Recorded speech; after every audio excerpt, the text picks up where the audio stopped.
अगर आपने अभी तक हमारा चैनल सब्सक्राइब नहीं किया तो हमारे चैनल को सब्सक्राइब कर लें। आज करीब 28 साल बाद अयोध्या में बाबरी मस्जिद विध्वंस पर विशेष सीबीआई कोर्ट का फैसला आया।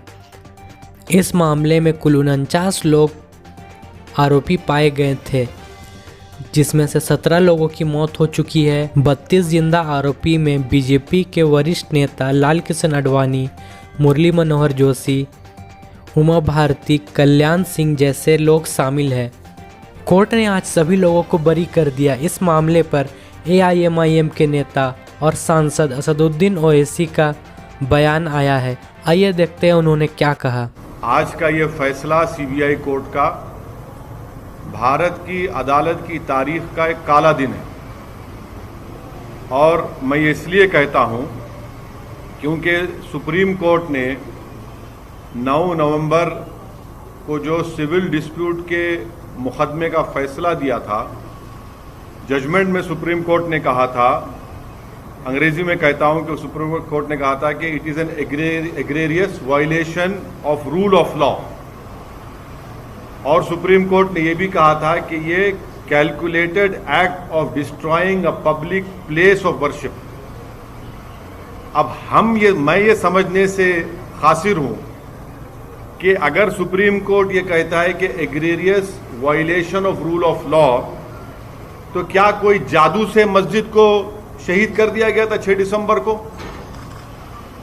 क्या कोई जादू से वहां पर 28 और 29 दिसंबर की रात 49 में मूर्तियां रखी गई थी? क्या कोई जादू से उसके ताले खोले गए थे जब राजीव गांधी प्राइम मिनिस्टर थे? इसीलिए मैं ये कहता हूं कि सुप्रीम कोर्ट ने जो बात कही उसके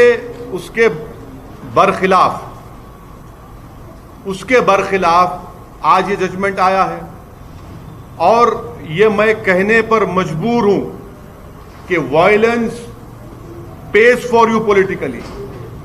अगर आप वायलेंस करेंगे तो आपको मिल जाएगा, क्योंकि आप अंदाजा लगाइए कि आडवाणी की रथ यात्रा जहां कहीं भी भारत में गई, वहां पर खूनरेजी हुई, मासूम लोगों का कत्ल हुआ, जायदादें जलाई गईं, खानदान उजड़ गए, बर्बाद हुए। और आज ये फैसला आता है सीबीआई कोर्ट का, जिसमें कहते हैं कि वो स्पॉन्टेनियस नहीं था। तो हम ये जानना चाहते हैं कि भाई साहब, ये कितने दिन, कितने महीने लगेंगे प्रिपरेशन के लिए ताकि वो स्पॉन्टेनियस ना हो? आप बताइए ना, कितने दिन, कितने महीने लगेंगे स्पॉन्टेनियस ना हो? क्या ये बात सच नहीं है कि उमा भारती ने कहा था कि एक धक्का और दो, बाबरी मस्जिद तोड़ दो? क्या दुनिया ने नहीं देखा कि जब बाबरी मस्जिद शहीद हो रही थी तो मिठाइयां बांटे जा रहे थे? आडवाणी, मुरली मनोहर जोशी, उमा भारती, ये सब लोग तो मिठाई खा रहे थे, खुशियां मना रहे थे। कैसा ये फैसले पे आज आ जाती आप? आखिर पैगाम क्या देना चाह रहे आप? पैगाम क्या देना चाह रहे? पैगाम यही मिल रहा है कि वायलेंस पेज, मास वायलेंस पेज। आप अंदाजा लगाइए कि 1950 से अब तक इस मसले में मुसलमानों को इंसाफ नहीं हुआ, और आज ये फैसला आता है 28 साल के बाद। हम आज भी कह रहे हैं, अगर ये मस्जिद नहीं शहीद होती तो क्या 9 नवंबर का सुप्रीम कोर्ट का फैसला आता था? सारी दुनिया ने देखा कि जो लोग मस्साम में खड़े होकर स्पीचेस दे रहे थे, लोगों को उकसा रहे थे, उनकी मौजूदगी में क्या यह बात सच नहीं है कि सीबीआई की चार्जशीट में एक विटनेस ने कहा कि कल्याण सिंह, उस वक्त के चीफ मिनिस्टर, ने कहा कि रोक कंस्ट्रक्शन पर है, डिस्ट्रक्शन पर नहीं है? वो भी आप नहीं मानेंगे उसको? क्या सीबीआई की चार्जशीट में यह नहीं कहा गया था कि 5 दिसंबर की रात आडवाणी ने विनय कटियार के घर में साजिश रचाई? क्या यह बात सच नहीं है कि आडवाणी ने कल्याण सिंह को कहा कि उस वक्त तक आप रिजाइन मत करिए जब तक कि मस्जिद डिमोलिश नहीं हो जाती, ताकि गवर्नमेंट का डिसमिसल ना हो? क्या बीजेपी की सरकार उस वक्त की जाकर सुप्रीम कोर्ट को वादा नहीं किया था कि हम मस्जिद को बचाएंगे? यह फैसला मुझे कहना पड़ेगा कि यह judgement satisfies the collective consciousness of Hindutva and its followers and its ideology. ये जजमेंट का यही है। किसने तोड़ा फिर मस्जिद? फिर हम पूछना चाहते हैं, जब 6 दिसंबर 1992 को मस्जिद शहीद हुई थी, उस वक्त मैंने अपने आप को एक हेल्पलेस महसूस किया।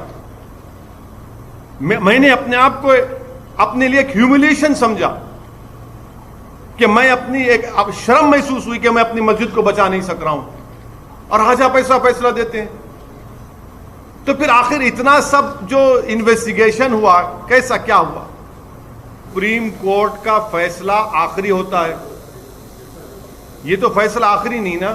और कोर्ट के फैसले को नहीं के खिलाफ या उससे डिसएग्री करना कोई कंटेम्प्ट नहीं है। मैं तो आपको ये तमाम दलाइल दे रहा हूं, ये तमाम दलाइल दे रहा हूं। क्या वही तो हम कह रहे हैं ना, ये देख के कैसा फैसला दिया आप?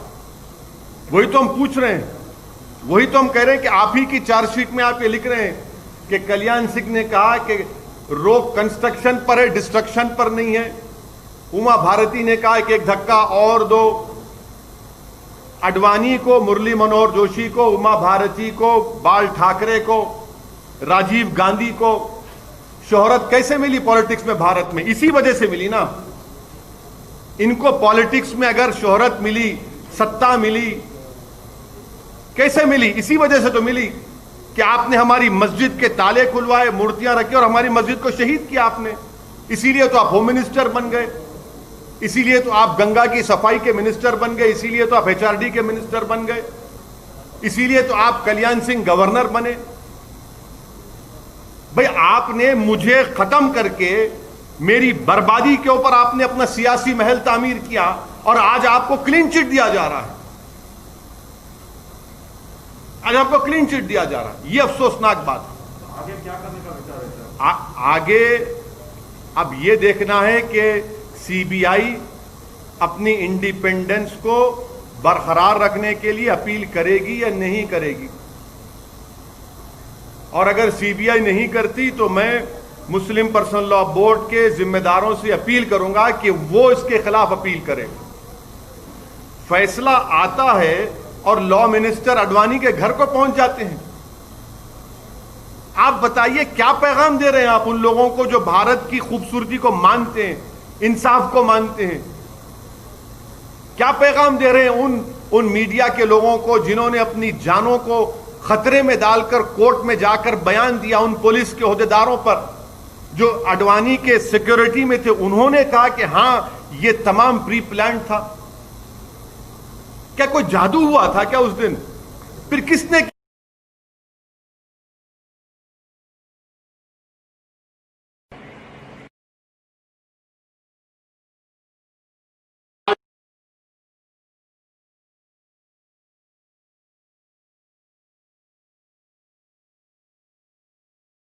किया? फिर बताइए ना, इंसाफ होगा या नहीं होगा? हमको बताइए आप। या इसी तरह हम अपने आंसू बहाते रहे? जमहूरियत को मजबूत करना जरूरी है, इंसाफ को मजबूत करना जरूरी है, मगर यह फैसला आता है।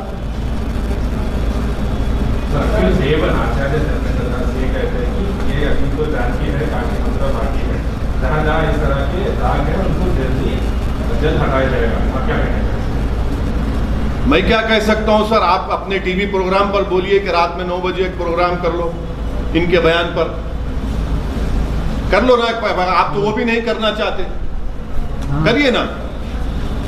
आज आपने बाबरी मस्जिद की डिमोलिशन में जिन लोगों पर क्रिमिनल केस था उनको एक्सोनरेट करके आपने उनको पैगाम दिया है कि चलो आगे चलो, काशी और मथुरा को जो करना है करो, हम तुम्हारो क्लीन चिट देते जाएंगे।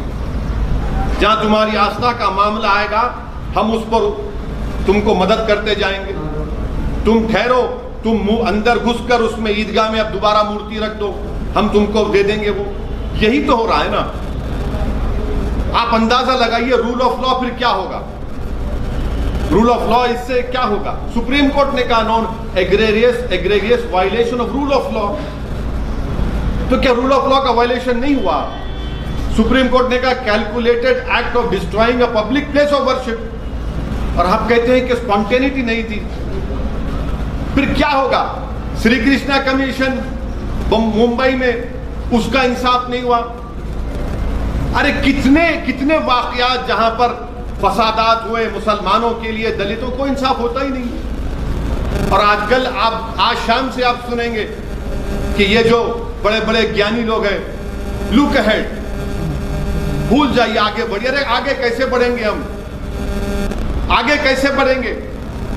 सारी दुनिया की आंखों के सामने 6 दिसंबर को मस्जिद को शहीद किया गया, डेमोलिशन किया गया। मैं भूल जाऊं क्या क्या भूलूं? बताओ मेरे से आप। कितने मेरे बर्बादी के दास्ताने फसाने तुम्हारे सामने रखूं, ताकि तुम्हारे कलेजे में जो अगर दिल है तो उसको धड़कन हो, उसको तुम मेरी तकलीफ को महसूस कर सको। क्या पैगाम दे रहे हैं आप इस फैसले से? हम उम्मीद करते हैं कि सीबीआई अपनी इंडिपेंडेंस के लिए अपील करेगा। मुझे नहीं मालूम करेगा नहीं करेगा, तो मैं तो गुजारिश करूंगा all India Muslim personal law board के जिम्मेदारों से कि वो अपील करें इस जजमेंट के खिलाफ।